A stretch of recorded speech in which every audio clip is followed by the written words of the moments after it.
makin banyak pesanan. Tapi Mas maunya begini dong, maunya begini. Udahlah kita buka usaha sendiri aja, spray. Spray Pulas itu Ya. hadir tuh berkat tangan ibu ngejahit di rumah. Sama ibu di rumah gitu. Wow.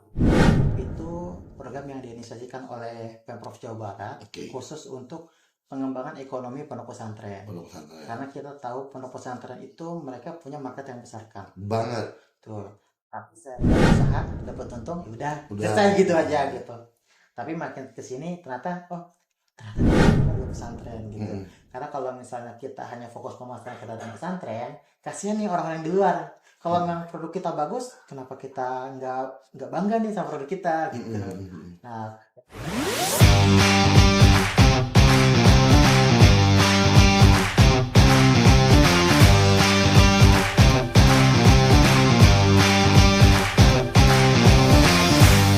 Wargi Jabar, ketemu lagi di Ubar BT, Usaha Jabar bareng P3W, podcastnya Diskup Jawa Barat.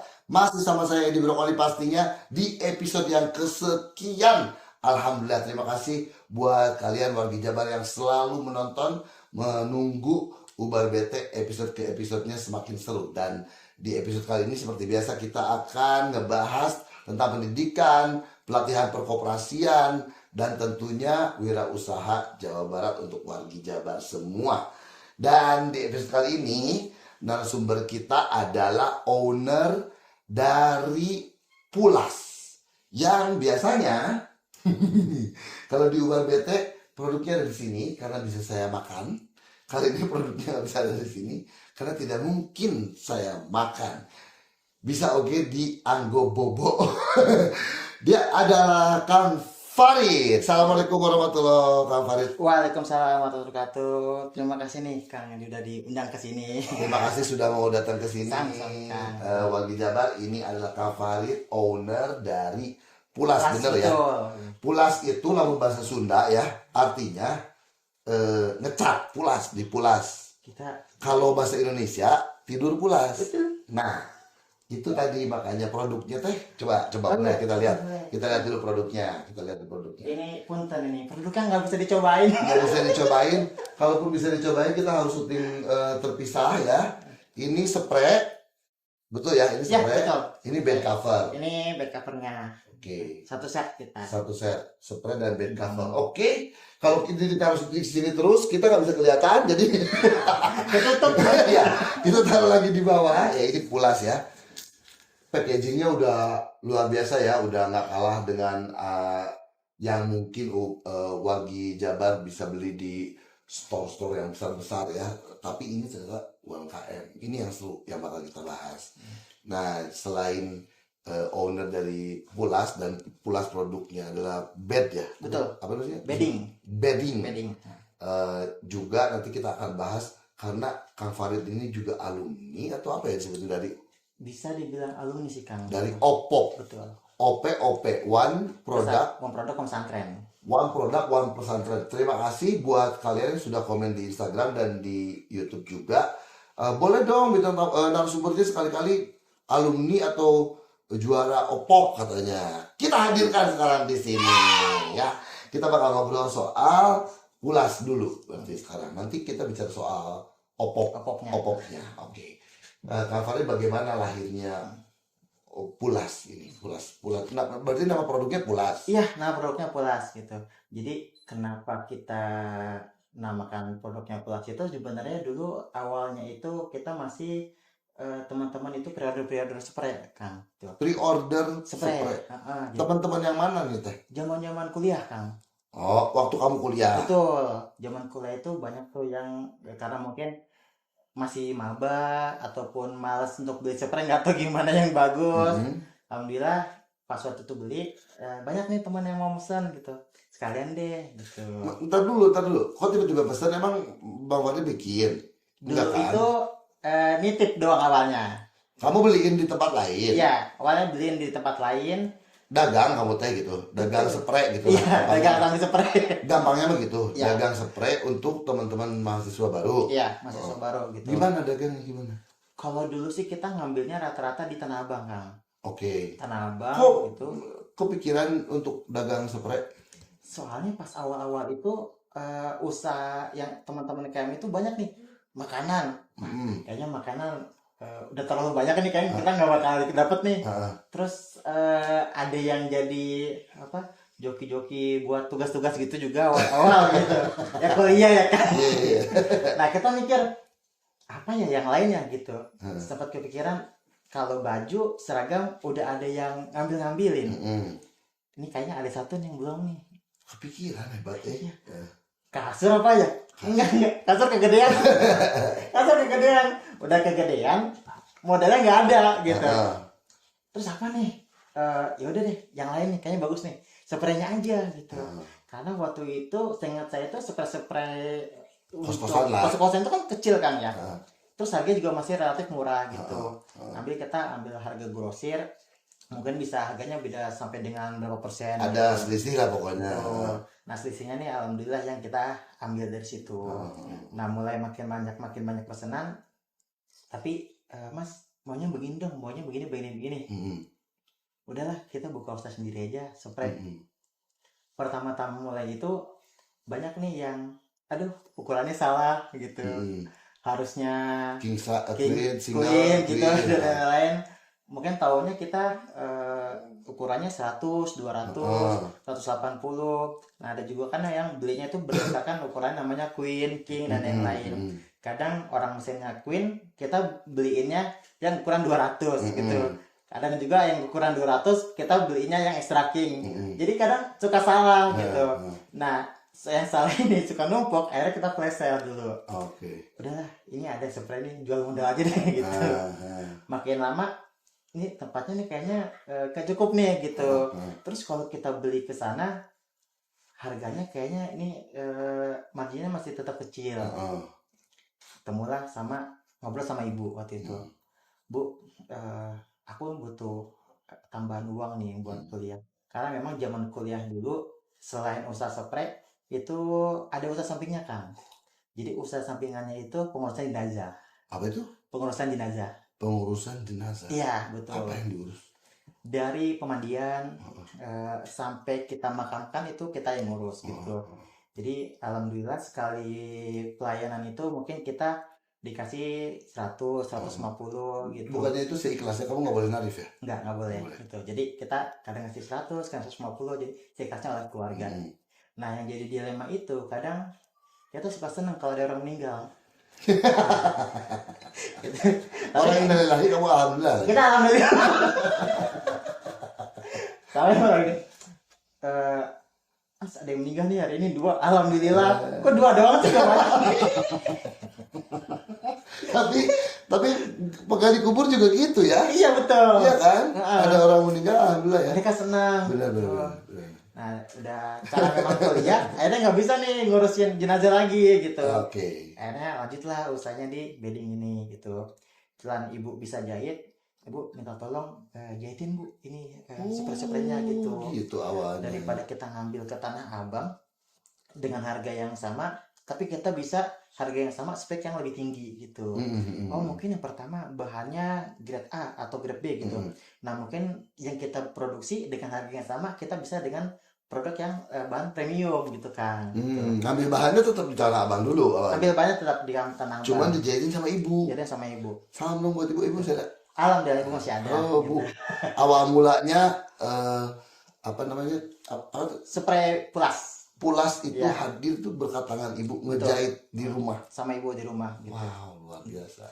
Mungkin kalau misalnya dulu ibu nggak jahit, belum lulus kuliah nih Kang.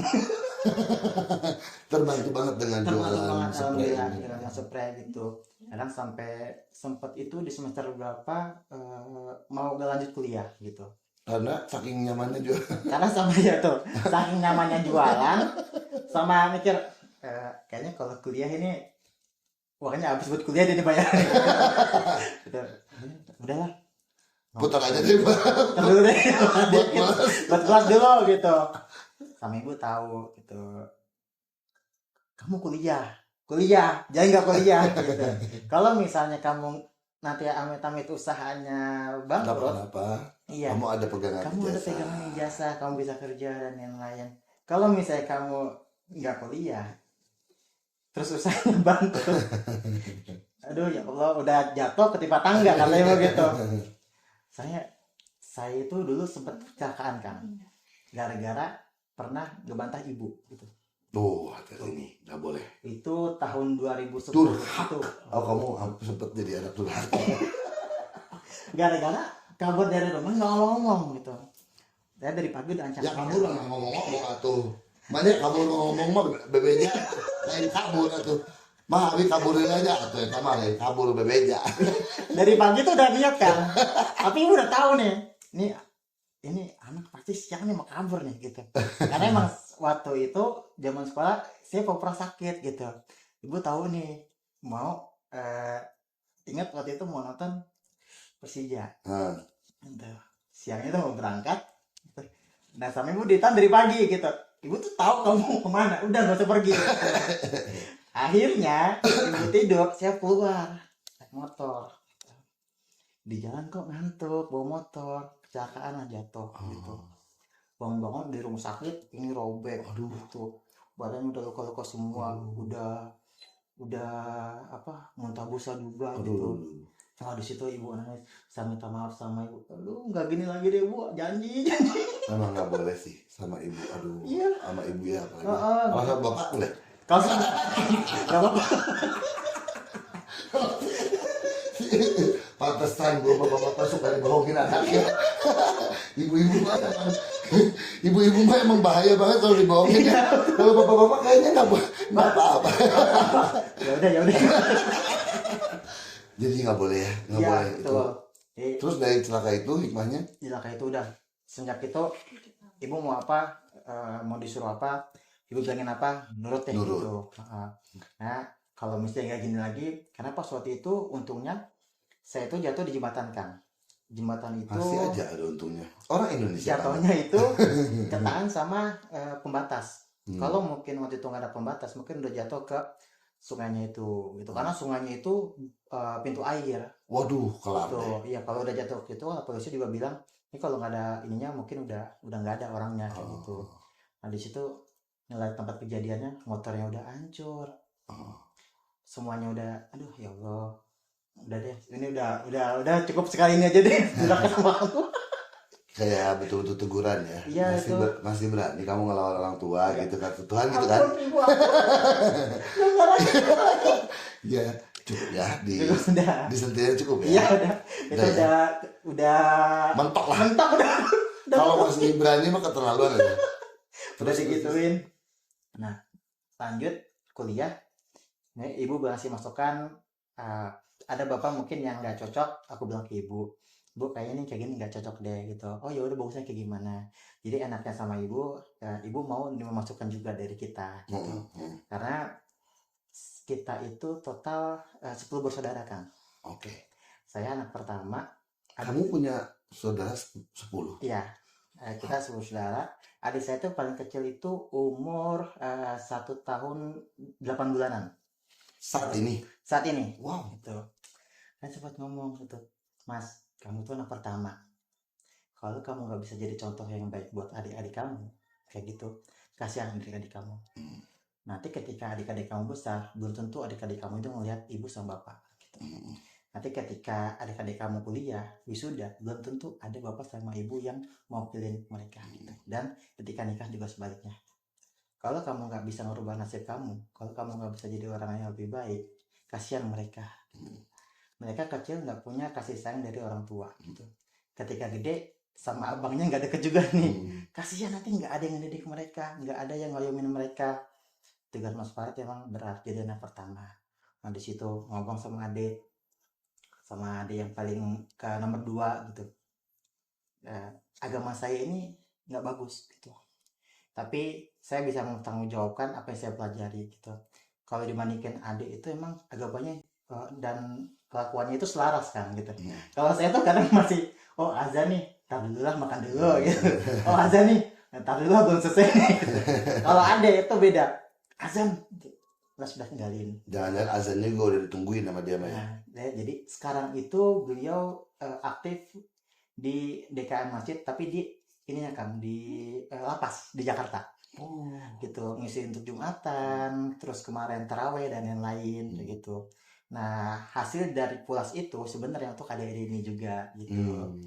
Makanya sempat ditanya sama teman-teman, Mas Farid, ini pulas penjualan udah banyak dan lain-lain, kok belum punya rumah gitu, kok apa namanya belum punya mobil dan lain-lain kayak gitu. Ya kalau misalnya punya rumah, punya mobil, kan nggak mungkin saya pamer-pamerin gitu kan gitu. Iya benar. Tapi saya masih punya kewajiban ini adik-adik saya gitu. Lagi ada adiknya kecil-kecil, banyak lagi.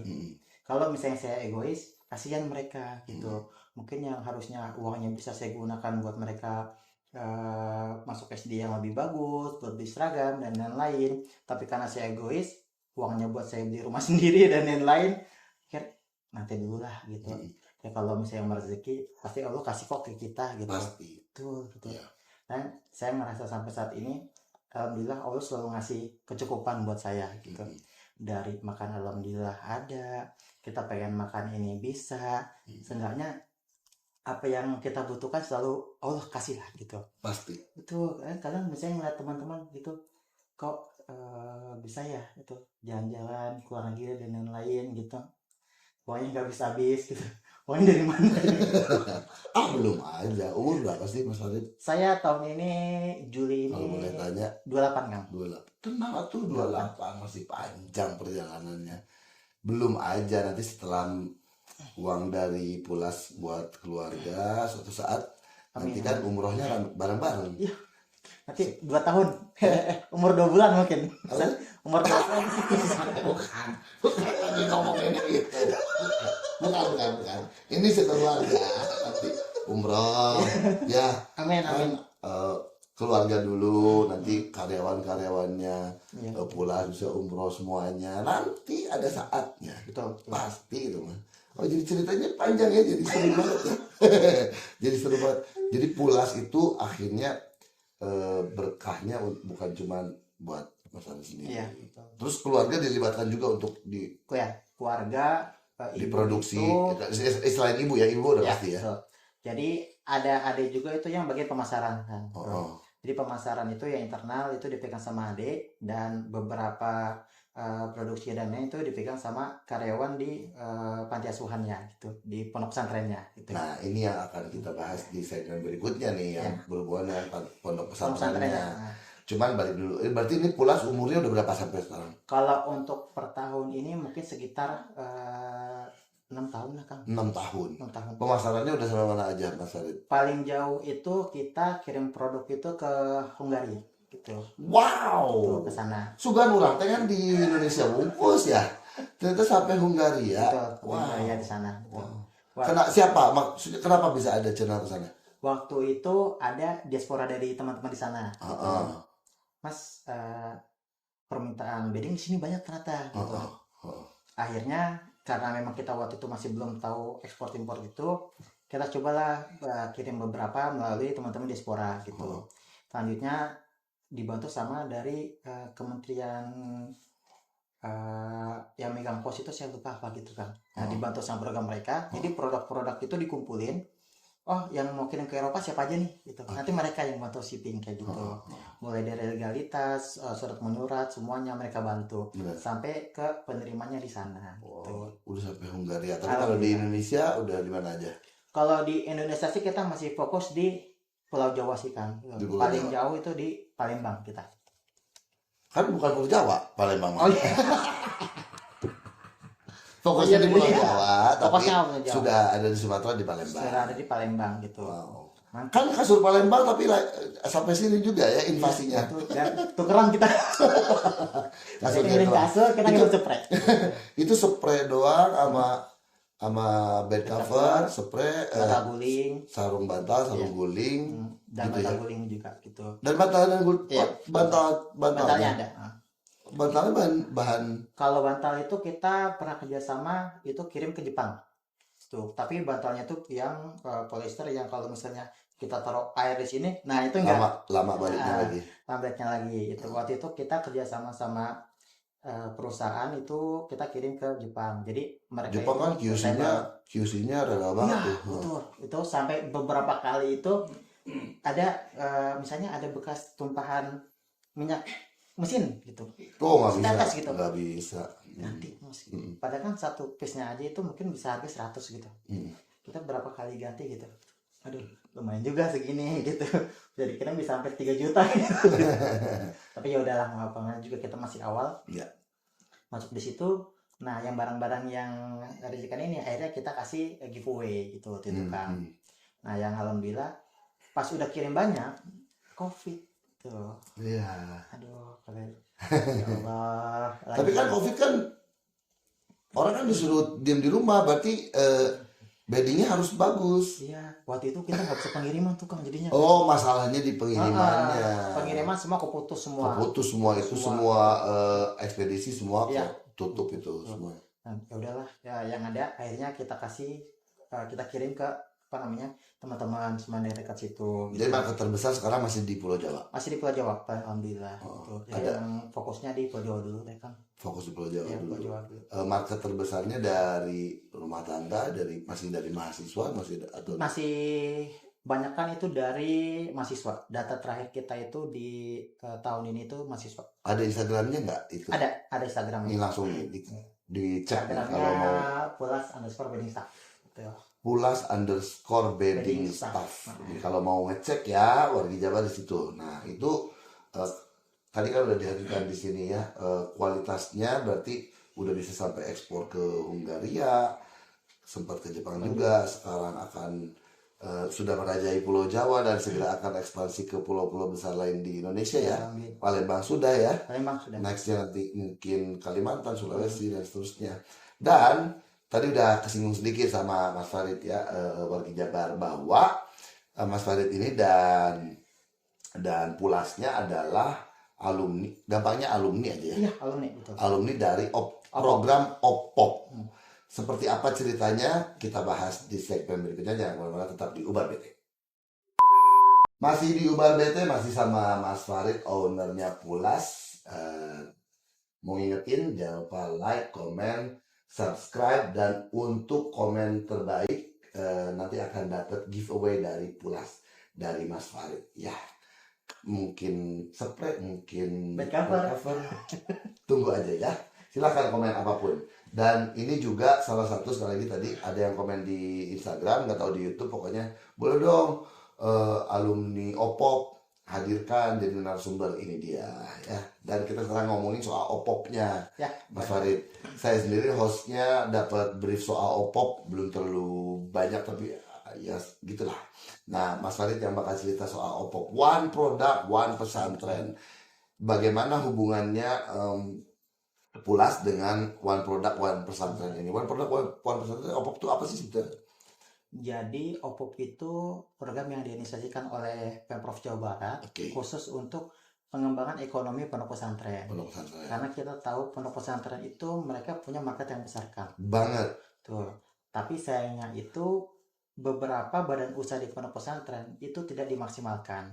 Dan SDM di pondok pesantren itu kurang memenuhi standar. Contohnya ada beberapa mungkin yang manajer tokonya ataupun manajer keuangannya, itu mereka yang memang bukan spesialis di akuntansinya gitu. Karena memang disuruh oleh kiainya. Jadi gitu. mau nggak mau. Jadi mau nggak mau gitu. Akhirnya adalah program One Pesantren Produk ini yang membantu untuk teman-teman di pesantren itu supaya perkembangan ekonominya melalui usaha di pondok pesantren supaya bisa berkembang. Gitu. Kalau dulu saya ikut tuh tahun 2022 gitu. Pas banget itu masih zaman COVID. Pas awal-awal itu daftar harus swab test dulu. Semuanya pokoknya itu. Mas Farid itu daftar OPOP. Daftar OPOP. Untuk pengembangan usaha di pondok pesantrennya. Di pondok. Nah, gimana kan ini kan tadi lagi ceritanya kan dari kampus apa segala macam, lahirlah ini dijahit sama ibu. Kok tiba-tiba ada pondok pesantrennya? Dan kalau misalnya pondok pesantren itu kita berdiri sejak tahun 2000. Pondok pesantren siapa nih? Terekodana. Jadi pondok pesantren yang kita daftarin itu alhamdulillah sebenarnya dulu itu awalnya saya mau jadiin mudirnya atau kepala pondok pesantrennya gitu. Tapi karena memang waktu itu saya sambil kerja, akhirnya dialihkan oleh orang lain. Jadi dipegang sama bapak. Bapak yang ngurus di pondok pesantrennya juga gitu. Oh, Bapak mengurus pondok pesantren, Pesantren. sebuah pondok pesantren Betul. bernama Thoriqul Jannah. Thoriqul Jannah di Bekasi. Bekasi. Oke, Bekasi. kemudian mau Nah. diserahkan ke kamu. Awalnya itu memang sebenarnya mau saya yang menjalankan kan, Oke. gitu. Tapi karena waktu itu kondisinya saya udah ngurusin usahanya juga, terus ngurusin santri-santrinya juga, jadinya saya bilang udah Bapak aja yang ngurusin pesantrennya, nanti masalah administrasi, masalah pengasuh santrinya itu biar aku sama adik-adik yang bantu kayak gitu. Termasuk waktu itu ada teman-teman dari pondok pesantren Gontor juga, terus dari Alkolam yang ngebantu untuk ngurusin pondok pesantren kita. Oke, nah hubungannya dengan Pulas di pondok pesantren itu sampai akhirnya itu kita dapat informasi itu di awal tahun 2022 Kang. Ada kegiatan inkubasi untuk pengembangan usaha di pondok pesantren gitu. Nah kita masih belum tahu ini kegiatannya apa sih kayak gitu. Oke, oh berarti belum ada urusannya dengan belum Pulas ada nih? itu. Belum ada. Ini sebenarnya programnya apa dan lain-lain. Empowering pesantren lah intinya Ya. gitu. Empowering pesantren, kamu ada di pesantren itu. Ya. Belum bawa-bawa Pulas nih ya? Belum bawa Pulas gitu. Terus kamu ikut ke sini. Ikut gitu. Nah, mendaftarkan ketemu sama pendampingnya, pendamping Thoriqul OPOP gitu. Bertemu dengan pendamping Iya, OPOP pendamping di OPOP. sini di P3W ya. Di P3W gitu. Akhirnya dijelasin sama mereka, ya Mas, ini tuh sebenarnya program untuk pengembangan usaha di pondok pesantren gitu. Nah, nanti ada 2 program Mas, ada yang scale up, ada juga yang startup tuh. Jadi startup itu yang baru ingin memulai, dan scale up itu yang sudah punya dan ingin jalankan gitu. Memang awalnya itu kita daftar yang startup kan gitu. Startup. Mikirnya harus bikin usaha dari awal nih gitu. Kata dibilang gak usah Mas, kalau Mas punya usaha lanjut aja usahanya, didaftarin. Akhirnya kita daftarin Si itu ini. Pulas. Karena waktu itu memang Pulas itu masih belum punya legalitas apa-apa kan, hanya NIP saja gitu. Jadi masih Pulas bidding staff, kita daftarin ke situ. Alhamdulillah lolos waktu itu di seleksi kota gitu. Kalau dari kota, kecamatan, kota, terus lanjut alhamdulillah sampai ke provinsi gitu. Nah selesai di provinsi itu kita lanjut lagi itu banyak beberapa kali ke pameran gitu. Waktu itu sama di Jabar itu kita pameran di kegiatan di Mandalika Kang. Itu tahun 2023. 2023 ya. Superbike atau MotoGP? MotoGP. Kita itu bawa produk itu spray sama Anok Travel itu kurang lebih spray itu hampir 100-an, terus Anok Travel itu kurang lebih hampir 200, hampir 300 gitu. Itu hari awal pagi hari kedua itu udah habis tuh. Terus aduh kurang banyak dong. Iya. Mikirnya aduh ini saya bawanya kebanyakan atau kurang sih. Udah dibilangin dari skupnya, Mas bawa yang banyak gitu. Pak, saya itu udah bawa yang banyak menurut saya Pak. Begini, Bapak nggak bentuknya gede banget ini Pak. Gitu. Kita bawa berapa? Dimensi ya. Iya, bawanya dimensi ya. gitu. Bawanya dimensi ya, berat ya. Berat, karena ada beberapa produk itu yang akhirnya kita kirim lewat ekspedisi gitu. Jadi ketemu di sana, kita ambil, nanti kita bawa untuk pameran di sana. Sold out ya. Alhamdulillah, sold out. Sampai kita bingung, aduh, jadi ngapain lagi ya di sini? Nonton lah. Akhirnya mau nonton masuk nggak enak sama yang lain di sini gitu. Tapi di sini juga yang mau dijual udah nggak ada gitu. Udah keliling-keliling aja gitu. Taruh aja Instagram gitu. Ada Untuk yang pemasaran nanya, gitu. berikutnya gitu. Mas, saya mau dong kirim ke Bali gitu.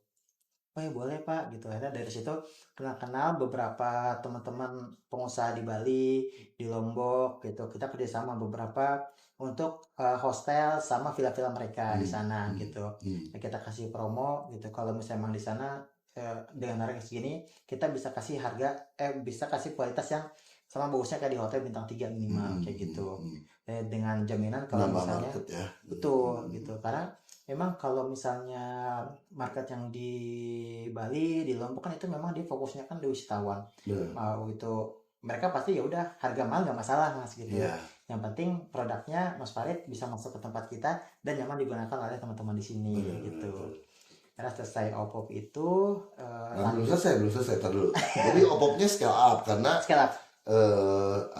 Pulas adalah usahanya untuk pondok pesantren ini. Ya.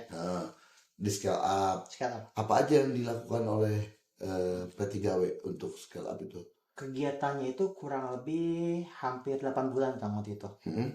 Jadi mulai dari awal itu pelatihannya itu beragam. Jadi pelatihan untuk manajemen keuangannya, manajemen tokonya seperti apa, terus kelola bisnisnya seperti apa, pembuatan SOP perusahaan. Yang sebelumnya nggak Sebelumnya pernah tuh nggak pernah ada, maksudnya kamu belum pernah belum pernah bikin. menerima itu. Iya, Oh, gitu. oke. Jadi emang dulu mah mikirnya yaudah usaha dapat untung, yaudah Udah. selesai gitu aja gitu. Tapi makin kesini ternyata ternyata dulu kalau misalnya saya ngitung berdasarkan hitungan yang sekarang ini ternyata omset saya lumayan besar gitu. Mm-mm. Tapi ternyata kecampur buat uang inilah, buat Mm-mm. uang itu. Akhirnya usahanya harusnya omsetnya kelihatan besar, gara-gara kecampur jadinya kelihatannya sedikit. Kecil. Iya. Diberesin lah dengan apa yang diterima di P3W ini. Betul, Oke. gitu. Karena di situ kan ada pendampingnya juga kan. Oke. Jadi Kota Bekasi itu ada pendampingnya masing-masing bisa 2 atau berapa orang kayak gitu. Pendampingnya per kota dan kabupaten se-Jawa Barat. Nah sama pendampingnya itu emang selama 8 bulan tuh intens. Hmm. Mas Farid, ini laporan keuangannya seperti apa gitu, dicek sama dia. Ini salah nih, itu HPP-nya salah dan lain-lain. Direvisi sama dia, diperbaiki semuanya. Sampai akhirnya kita 8 bulan. 8 bulan itu. Sampai akhirnya selesai 8 bulan itu kita nggak perlu lagi nih kan minta tolong cekin dong laporan keuangan kita karena alhamdulillah semua situ udah diperbaiki semuanya gitu. Kita juga udah paham, ilmunya juga udah kita bagikan ke teman-teman yang pengurus di pesantren juga gitu. Dan akhirnya kita sempat buka, ayo dari teman-teman disabilitas ada lagi gak yang mau kerja sama kita. Beberapa pekerja gitu ada teman-teman dari disabilitas kan gitu.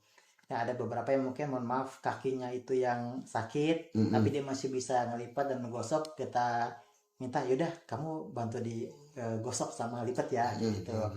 Mas saya bisa jahit mas gitu sebenarnya, tapi masalahnya saya nggak punya mesin dan untuk ke tempat Mas Farid kita nggak susah kayak gitu. Saya kita nggak punya kendaraan, yaudah kita kasih tempat tinggal di sini, tinggal di sini. Nanti kalau misalnya butuh makan dan lainnya kita provide dari situ.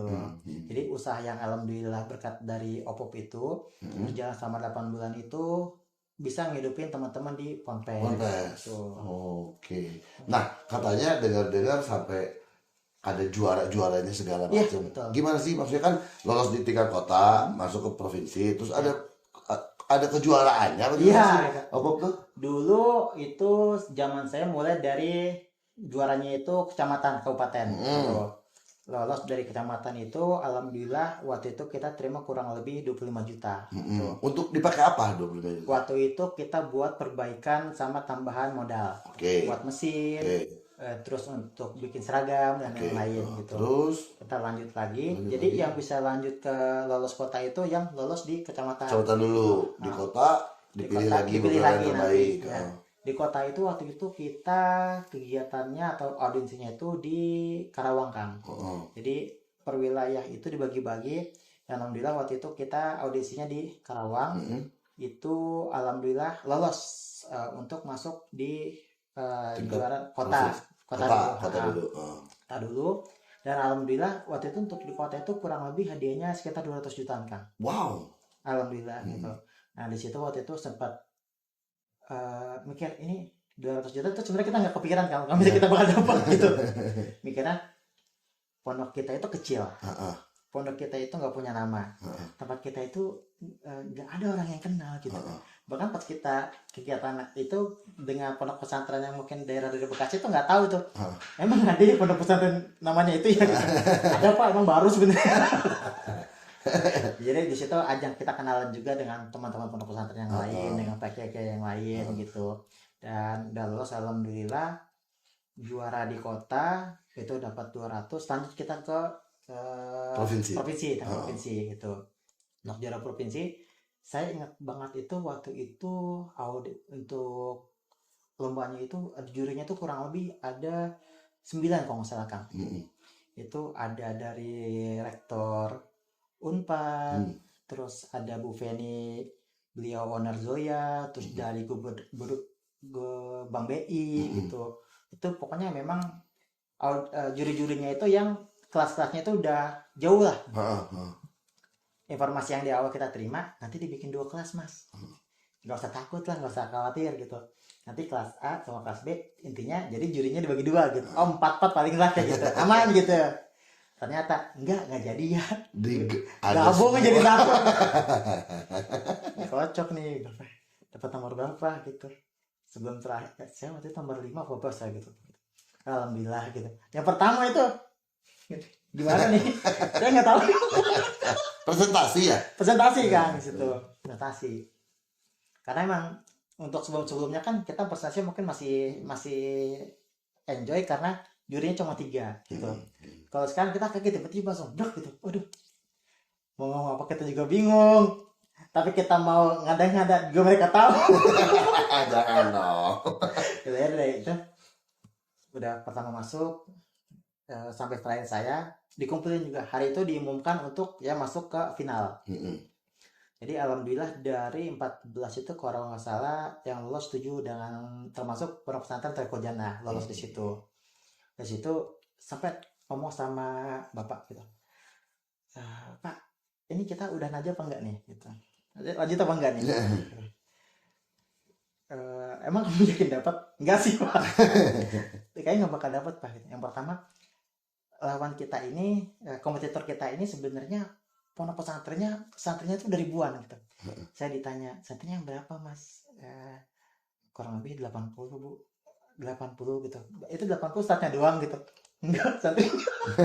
Emang gitu. Iya masa gitu gitu. Terus ditanya yang lainnya santrinya berapa gitu. 1.500, 1.200, 2.000. Saya mau nyari santri kemana? Udah. Usahanya udah gede banget kan. Mereka rumah produksinya sudah besar gitu. Waktu itu ingat saya dia produksi genteng sama rooster kayak gitu. Ada lagi yang dia produksi minuman saset jahe kayak gitu. Dan emang produknya udah dikenal lah di Jawa Barat kayak gitu. Apalagi juga ada yang Senaka dan emang produknya itu ketika 7 besar itu udah hebat-hebat Ya iyalah namanya 7 besar dari berapa? Iya, dari 1.000 lah gitu. 1.000. Dari 1.000 gitu. Mikir apa bisa lolos ya di sini. Malamnya itu sebelum penjuaran terakhir itu ngomong sama Pak. Ya Pak kalau misalnya juara alhamdulillah gitu. Kalau nggak juara ya udah gitu. Udah nyampe sini juga sih sebenarnya. Tim besar juga sebenarnya kita nggak nyangka. Kita nyangkanya udahlah lolos kabupaten lolos kecamatan aja lah gitu yang berapa persen gitu doang udah selesai gitu ceritanya gitu. Ternyata pada lo bisa sampai sejauh sini gitu. Besok kalau misalnya emang juara alhamdulillah, tapi kalau misalnya nggak juara jangan sedih. Ngapain sedih Pak gitu. Ya kita juga emang dari awal keberatan gitu. Tapi sih dalam hati pengen juara. Iya. Sama ibu juga, Bu doain lah sama yang juara gitu. Ya juara gitu. Semoga juara gitu. Amin, ya amin gitu. Ngomong sama anak-anak di nanti kita doa bersama yuk. Semoga juara. Dan doa ya Allah semoga Mas Farid bisa juara OPOP ya Allah 2023 gitu. Mewakili Profesor Tariqul Jannah gitu. Amin. Besoknya kumpul itu di Pondok Pesantren Darut Tauhid kan. Suruh maju nih 7 besarnya. Kita maju semua. Juara promosi Jawa Barat. Pondok Pesantren A. Pondok Pesantren B. Saya udah mati. Ya, udah nih juara. Udah lah pulang aja. Dan terakhir itu yang setelah itu tidak malah main kan. Pondok Pesantren. Siapa nih juara siapa nih gitu. Tariqul Jannah gitu. Saya tuh udah ngebahas itu kan. Mau nggak juara dia aja lah. Tariqul Jannah. Bener ya Allah saya sujud syukur itu. Bisa juara ya gitu. Mungkin kedua karena emang usaha ini kan untuk menghidupi bukan cuma satu orang kan ya. Untuk anak-anak di panti, pengurus-pengurusnya, ustadz-ustadznya. Karena memang di pondok pesantren kita itu semuanya gratis gitu. Dan alhamdulillah semua yang mereka butuhkan sudah tercukupi. Walaupun ada beberapa hal mungkin yang masih banyak kekurangannya. Tapi dari situ membuka rezeki-rezeki yang lain akan. Bisa kita ikut pameran dengan Biskop Jabar, kita bisa ikut kegiatan A dan B dan ikut pemerintahan gitu. Dan makin dikenal oleh pemerintahan. Jadi ketika kebuka semuanya, banyak nih organisasi, NGO, teman-teman yang mau ikut kerjasama dengan tempat-tempat kita gitu kan. Alhamdulillah. Yang saya dengar juga Toriko Jana juga memang katanya santri-santrinya yatim piatu ya. Betul, Semuanya. semuanya Jadi memang yang boleh di situ yatim piatu. yatim piatu. Yatim piatu. Yatim piatu dan ada Yatim atau piatu atau yatim piatu gitu. ya, yatim atau piatu semuanya gitu. Sebenarnya juga dulu ada yang duafa Kang. Gitu. Tapi duafa itu emang rata-rata orang tuanya itu buruh cuci, gosok dan lain-lain. Waktu itu saya sempat nanya, Mbak punya suami nggak gitu? Saya nggak punya suami kayak gitu. Saya aja kerja cuma buruh. Berapa gajinya Mas? Saya gaji itu buruh gosok satu tempat itu 35.000 sampai 45.000 gitu. Mas, gimana saya mau nyokal anak saya, makan anak saya aja makan di warteg itu 15.000 minimal gitu. Masih sisa 20.000 buat apa gitu. Anak saya makan juga nggak bakal cukup semuanya, sekolah apalagi.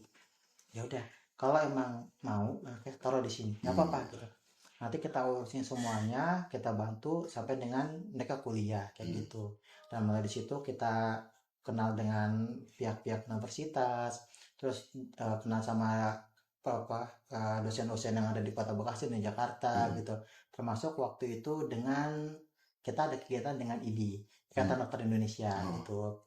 Kita ngadain untuk sunatan massal, karena memang waktu itu banyak anak-anak yang belum sunat. Terus ada juga kegiatan cek kesehatan, terus network jadi lebih luas. iya, alhamdulillah semuanya luas. Waktu itu ada juga yang datang itu Aziz Gagap gitu. Beliau alhamdulillah hadir juga situ untuk meremehkan acara di sana. Dan memang kita itu kan dulu awalnya tempatnya itu satu rumah kan. Satu rumah itu berisi kurang lebih 20 orang gitu. Jadi saya ingat itu pas saya kecil, bawah atas saya itu bukan kasur, itu beras gitu. Jadi saya tidur, atas bawahnya itu beras gitu. Baru di atasnya tuh sama bantal guling gitu. Dan beberapa teman yang juga kayak gitu dulu gitu. Karena ini sebenarnya karena memang dulu saya masih kecil, jadi nggak saya ya udahlah enak-enak aja gitu. Bisa tidur di mana aja gitu. Saya nggak ya ini yang besar-besar tidurnya gimana ya. Baru kepikiran pas saya udah gede. Dulu Mas tidurnya di mana Mas gitu? Apa saya di sofa, saya kadang tidurnya di masjid gitu. Oh kok saya nggak ngeliat, gimana mau ngeliat gitu, kalau kita tidurnya beda gitu. Oh udah, dari situ berusaha kecil-kecilan tuh, usaha yang awalnya untuk menafkahi teman-teman di panti kita itu dari pengurusan jenazah itu Kang gitu. Kita kenal sama orang-orang di semuanya situ, karena memang untuk pengurusan jenazah itu Bapak nggak mau tarif gitu. Ya nggak boleh kan Nah, ya. betul. Nah balik lagi berarti ke opopnya, berarti sampai akhir juara opop dan semuanya manfaatnya dirasakan oleh Ponpes. Betul. Balik lagi sedikit ke produk ke Pulas. Berarti sekarang boleh dibilang karyawan-karyawan di Pulas ini di Ponpes. Di Ponpes di Toriko Jana. Iya. Semua. Selain keluarga kamu mungkin ya, selain keluarga kamu, terus yang di Ponpes. Dari yang tadi ngepressing yang apa yang apa semuanya. Nanti di segmen berikutnya kita bakal tanya-tanya sama Mas Farid bagaimana untuk mungkin ponpes-ponpes yang lain ingin memulai berkenalan dengan opop atau mau mulai usaha, apa aja kunci-kuncinya yang dirasa oleh Mas Farid menjadi rahasia atau kunci dari kesuksesan Pulas sampai detik ini. Di segmen berikutnya jangan kemana-mana, tetap di Ubar BT. Masih di Ubar BT, masih sama Kang Farid, ownernya Pulas, dan kita masih ngobrolin soal bagaimana bisnis Pulas dan juga peran P3W atau Diskup Jawa Barat untuk Pulas dan juga teman-teman di Ponpes. Kita seru banget obrolannya sama Mas Farid dari tadi. Kita di segmen terakhir ini mungkin lebih bercerita. Mas Farid kan udah di Toriko Jana udah merasakan sekali manfaatnya dari opop. Juara gak juara, saya pikir sih tetap akan ada manfaatnya untuk Ponpes ya. Hanya memang alhamdulillah Toriko Jana berhasil juara gitu. Nggak sampai juara pun pasti ada manfaatnya, ya kan? Karena kan tetap aja ada pendampingan, ada bertemu dengan ponpes-ponpes Ponpes lain, ya. produk yang dikerjakan oleh Ponpes jadi dikenal, biarpun tidak juara kan. Katakanlah waktu 7 yang besar itu 3 tuh yang disebut sebagai juara ya, 3 ya. Betul. Yang 4 kan tetap aja produknya Iya. jadi dikenal, tetap aja ketemu orang-orang yang sama, bedanya juara dan tidak doang kan. Nah mungkin Bang Farid bisa cerita buat teman-teman wargi Jabar yang khususnya yang di Ponpes atau punya keluarga di Ponpes atau keluarganya punya pondok pesantren dan seterusnya, manfaat apa aja yang bisa dirasakan kalau usahanya itu atau apa yang ada di Ponpes itu belum mengenal apa yang dikerjakan oleh P3W, mungkin gitu Bang Farid. Jadi kalau untuk di dinas Diskop UKM dan kalau di Kota Bekasi itu namanya Diskop UKM kan. Diskop UKM Diskop ya. UKM. Nah, ada beberapa pelatihan-pelatihan sama sertifikasi itu gratis Kang. Gitu. Contohnya itu sertifikasi halal gratis gitu. Ada lagi untuk sertifikasi digital marketing itu gratis. Ada lagi belajar kita untuk Meta Ads gratis gitu. Yang paling banyak kita temuin di lapangan itu saat ini itu banyak manajemen pondok pesantren itu yang usahanya itu masih kerjakan oleh pribadi kan gitu. Jadi satu orang ini mengerjakan laporan keuangan, laporan produksi gitu. Digital marketing kan yang ngurusin. Kayak ya Allah, ini orang gajinya segini, jobdesknya 3 orang. Sayang sebetulnya. Supaya bisa scale up kan. Scale up. Jadi buat teman-teman itu nggak apa-apa gitu. Kita hire orang, kita nggak perlu bayar banyak-banyak gitu. Jadi misalnya, oh kalau kita memang mampunya 1.500.000 untuk sampingannya kerjanya, silakan kita kasih ke orang lain. Karena rezeki mereka itu nanti masuk ke kita kan, gitu. Benar. Gaji karyawan itu kan rezeki karyawan itu nanti masuk lewat kita. Benar. Nah kita baru serahkan ke mereka. Benar, Gitu. benar. Jadi nggak usah ragu-ragu untuk nge-hire pegawai atau nge-hire karyawan. Karena dari situlah rezeki karyawan itu masuk ke usaha kita. Iya benar-benar akan memperbesar usaha kita, mempermudah, memperlancar. Iya, makin kita memperlancar usaha orang, usaha kita sendiri insya Allah diperlancar sama Allah Kang. Karena kita dijagain ya usaha kita sama Allah ya, karena sudah menghidupi banyak orang. Iya, benar. gitu. Lagi kalau misalnya kita di pondok pesantren itu lebih fokus belajar agamanya gitu. Ada beberapa hal yang mungkin kita nggak pelajari, contohnya digital marketing, untuk fokusnya ke Meta Ads ataupun ke FB Ads gitu. Karena kalau misalnya ikut pelatihan Meta Ads itu lumayan mahal kan. Mahal kalau bukan di Diskop iya, ya. Iya, kalau misalnya kita pribadi itu mahal. Terakhir aja itu untuk pelatihan Meta Ads itu rata-rata di 3,5 juta sampai 5 juta. Itu untuk satu sesi gitu. Nah kan untuk usaha kita ini kan emang yang paling fokus kan kita untuk marketingnya gitu.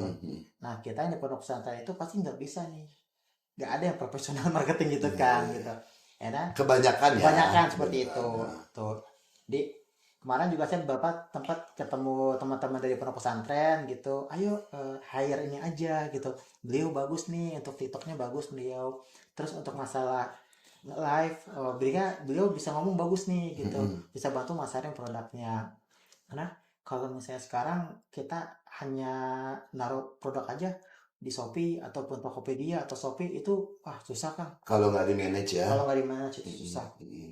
Bahkan dari Shopee aja sama di TikTok itu mereka menyarankan kita untuk nge-live gitu. Seenggaknya 2 jam sehari gitu. Jadi kalau misalnya mau rata-rata itu untuk fee nge-live itu bisa sampai 50 sampai 100 ribu seharinya gitu. Itu berapa jam kayak gitu.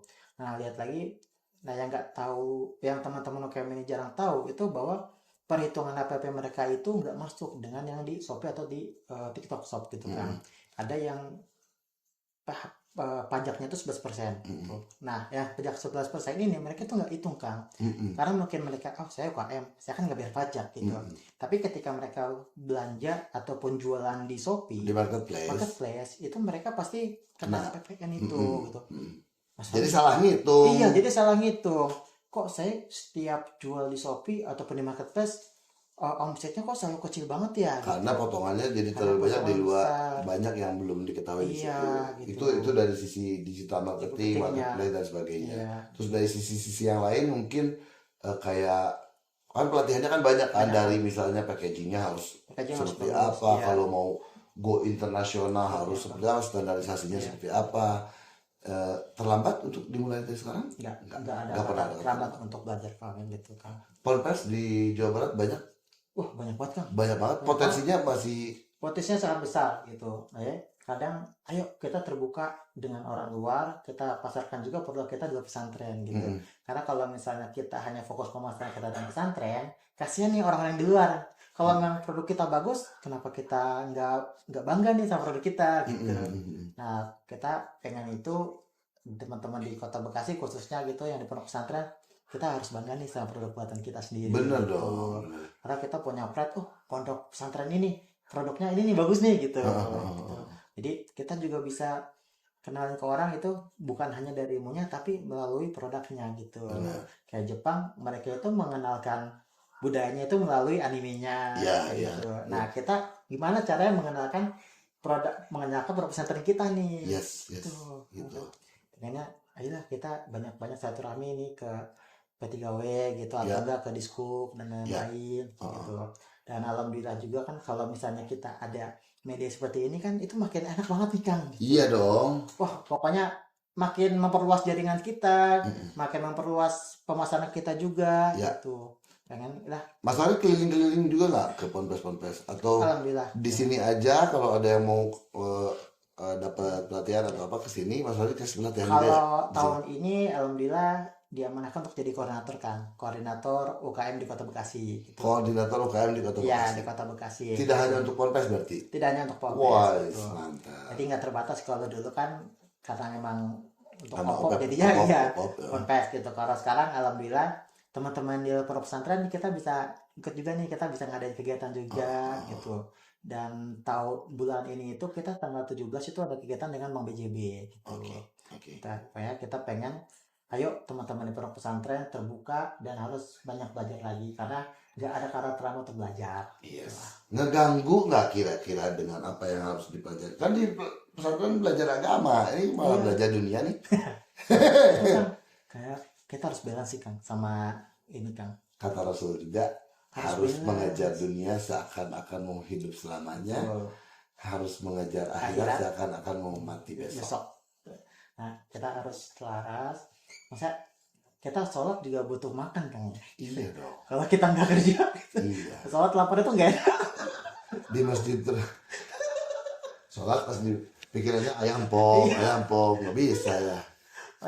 Ke masjid terus anak istri nggak diurusin juga nggak Iya, boleh dong. betul. Ya. Kan ada nafkah batin yang harus diberikan. Benar, jadi gitu ya, tadi harus balance, jadi tidak perlu khawatir apa yang dipelajarin di ponpes juga jadi Iya, betul. terganggu, justru memberdayakan diri dari segala sisi ya. Iya. Iya. Karena Allah itu memberi rezeki itu dari minasul tasib, dari Apa itu? arah yang tidak disangkakan gitu. Allah akan memberikan rezeki dari arah-arah yang Nah, tidak disangka. tidak disangka-sangka. Karena Allah sudah berfirman dalam Quran, kita wajib mempercayai apa yang Allah firmankan seperti itu. Itu dia. Ya, makanya kita mah tugasnya ikhtiar Ya, aja, betul. usaha semaksimal mungkin, diri dengan doa. Ya. Dan selalu meminta pertolongan Allah, semuanya akan Lancar, baik. amin. Amin. Iya. Mas Oli, terima kasih banyak. Sang Mudah-mudahan sebagai koordinator lancar. Amin. Terus untuk kita kirim salam juga untuk teman-teman di Ponpes Thoriqul Jannah. Mudah-mudahan dengan pulasnya semakin sukses. Amin, ya Allah. Dan untuk semua teman-teman yang mau mulai usaha, baik itu UKM dari Ponpes atau non Ponpes, silahkan main-main ke P3W, kunjungi nih websitenya P3W Jabar ya, atau Instagramnya ada di sini. Semua informasi tentang usaha baru, perkoperasian ada di sana Harus lengkap. ada di sana. Iya, ya. Kalau Instagramnya itu Kalau apa? Instagramnya Pulas. Pulas Bedding Staff. Ada Pulas Bedding Staff. Nah, Jangan lupa juga like, comment, subscribe, karena nanti komentar terbaik akan dapat giveaway dari Pulas. Yes. Mas Farid, terima kasih sekali lagi. Sama-sama, Terima kasih sudah hadir di Kak. sini. Warga Jabar, terima kasih sudah menyaksikan kita. Kita ketemu lagi di episode berikutnya di Ubar BT. Terima kasih. Sampurasun. Wassalamualaikum warahmatullahi wabarakatuh. Waalaikumsalam. Hatur nuhun. Terima kasih banyak.